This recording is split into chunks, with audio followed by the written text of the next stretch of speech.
Dash, Inventor Extraordinaire. Chapter 1, Stroke of Genius. Featuring Tripp of Fyendal's Library YouTube channel and the Push the Point podcast. Links in the description.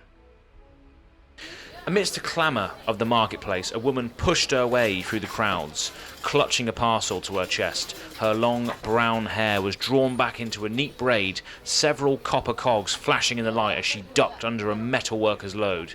In one hand, she held an instructional booklet, glancing down at it with a frown. Her expression seemed troubled as she stared down at one of the diagrams, turning the page with her thumb.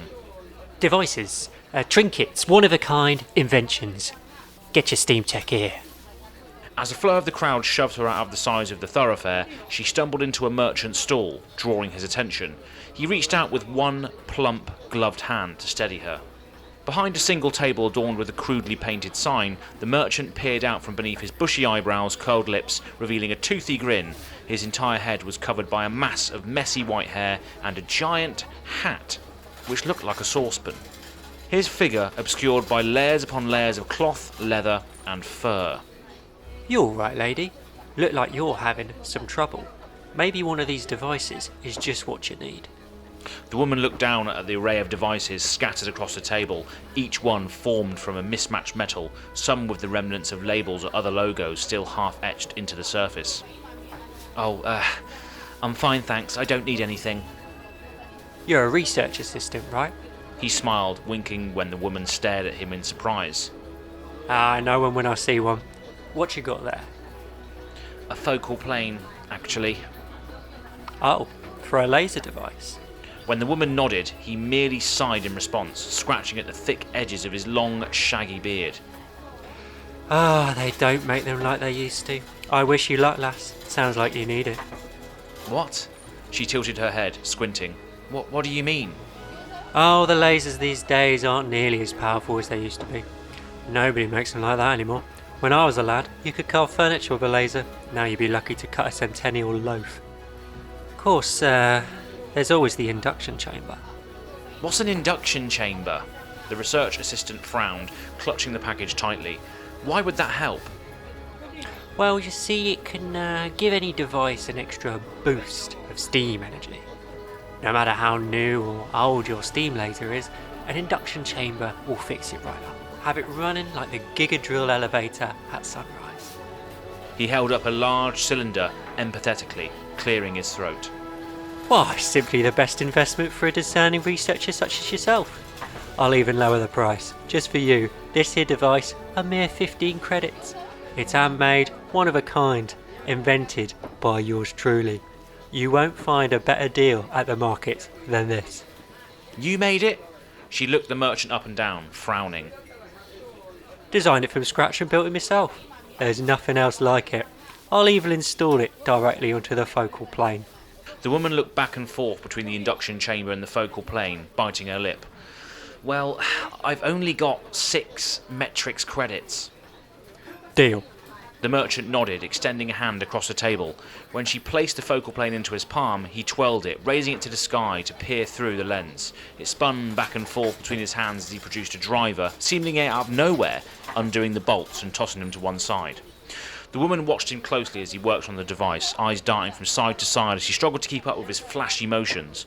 1 second, the induction chamber was sitting on the corner of the table, the next it was in his hand. She caught a flash of copper as it disappeared into the unit, somehow managing to fit despite the difference in size and shape, and with a flourish, he reconnected all the bolts, revealing the completed unit. Here you are. 6 credits. She peered down at the unit in his hands, eyebrows furrowed. But it looks exactly the same. 6 credits. How did you even fit 6 credits? As the credits ticked over into his account, the woman looked up at him, eyes narrowed. Hey, if this doesn't work, I will come back for my credits. The merchant shrugged, tucking the device into her arms. Take care. He watched quietly as she immediately turned and disappeared into the crowds, giving a little wave. In the light of midday, the plumes of white around the city were cast a pale gold, parted by the bright blue glow of the Giga Drill elevator in the distance. As shadows crept across the concrete, the merchant remained at his stall, hands cupped around his mouth as he shouted his wares to passers nearby. Yet, As the afternoon dragged on, he slowly began to sag, shoulders hunched and back curved. Every would-be customer kept walking straight past the man, despite his best efforts to catch their attention. Ugh, okay, I'm out. The merchant groaned, reaching into one sleeve to retrieve a small key. Time to check up on that researcher from earlier. He ducked behind his stall, unlocking a false panel in the back of the stand.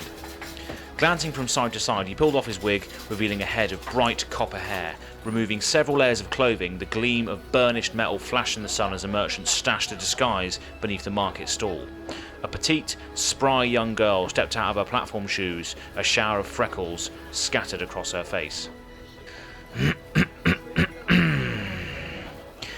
Well, that feels better. Not having to pull off that accent all day. Now, let's see where you got to. Slipping out from behind her stall, Dash squeezed past a group of street kids attempting to avoid the attention of an enforcer. She began to make her way through the crowd, gaze flicking back to the display unit attached to her wrist. Leaving the commotion of the markets behind, she traipsed through the Midtown markets toward the West Rise, travelling further and further into the maze of laboratories. Not R&D then, she murmured as she passed through the shadow of Centennial Consumables' head office. And you're too far from the center of the rise to be at Cogworks HQ. Weird. Dash stalked past a cluster of Cogworks conglomerate buildings as she continued upward and onward, tapping intermittently at her tracker. Come on! Stop working! Slowly, a great ivory tower came into view. Stretching toward the sky, the Techlo Industries Center of Operations gleamed in the light of day, a shining beacon amongst a sea of darkened copper. The needle! After a moment, Dash groaned loudly, hissing through her teeth. Shit, not again! I hope they haven't started already. She broke into a run, pushing her way past a group of couriers. Dash ran up to the entrance, banging on the door. Inside, the receptionist turned to glare at her, but pausing when she saw her face. And after a moment, she picked up the receiver of her tele-unit, slamming her hand on a button and talking quickly to the person on the other hand. Grimacing, Dash held up her hands and backed away, quickly ducking around to the head toward the east side of the building. Looking up at the ivory surface of the tower, she began latching her gear onto the sleek surface. You'd think they'd have learned to stop me by now, Dash muttered to herself as she slowly began to scale the side of the building, especially after last time. She spared a glance at the tracking device. I really hope that my calibrations were correct. As she drew closer to the 47th floor, she felt the metal began to vibrate underneath her palms, and slowly Dash peeked over the edge of the window frame, peering into the laboratory within. The walls were lined with shelves displaying different kinds of ore, metals and minerals, each carefully labelled, along with the collection of analytical tools and geological devices. A science rushed past her, heading in the direction of the elevator, and as he passed, he revealed the massive laser standing in the centre of the room, pointed directly at a large chunk of Tennyson ore, its magnified beam growing stronger with each passing second. Who was responsible for this? The lead scientist roared, spittle flying from his lips as he whipped around to stare at the research assistant from the marketplace, clad in his monogrammed Techlo coat. Wyverstone glared at her with her steel grey eyes staring down the length of his hooded nose. It was Clara! I swear this isn't... Clara muttered, raising her hands in front of her, and behind her the chunk of Tennyson ore seemed to almost shiver, slightly shifting on the metal surface. And with a great shuddering boom, the room exploded in a cloud of bright blue dust. A small Tennyson fragment flew toward the window, bouncing off the glass with a sharp ping.